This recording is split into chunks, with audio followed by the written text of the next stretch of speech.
Last superstar of Bangladesh film industry. তো মান্না ভাই বললো যে গ্যাপ পেলে আমি 2 নম্বরে আছি, একটু দেখা করে যাস। তো মান্না ভাই বললো যে তোর খুব ক্লোজ ফ্রেন্ড। আমি বলছি জি। তো তখন উনি বললেন যে the last superstar of Bangladesh film industry. তো আমি বললাম যে ভাই এই কথাটা কেন বললেন? অনেক তো সুপারস্টার আপনার আগেও ছিল, আপনিও সুপারস্টার, আপনার পরেও আসবে, সাকিব খান তো আপনার পরেই, ওর পর আর আসবেন এটা কেন বললেন?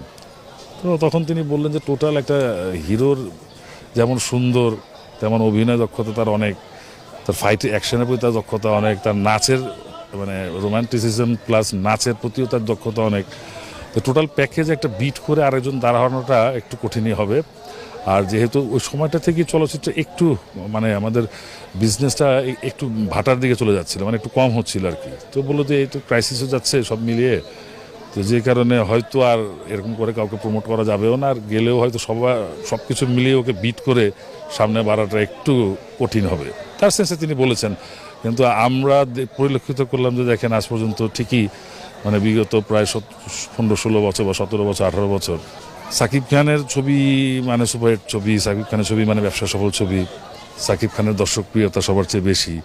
এবং ওই জায়গাটায় অন্য কেউ চেষ্টা করেছে, অনেকে এসেছে, ভালো কাজও করেছে, কিন্তু ওই জায়গাটা পর্যন্ত কেউ যেতে পারেনি। হয়তো তিনি তার মানে ভবিষ্যৎবাণীটা যেটা করেছিলেন হয়তো তিনি জানতেন কীভাবে কী করা যায়, কারণ তিনি তো অনেক বেশি বোদ্ধা ছিলেন চলচ্চিত্রে।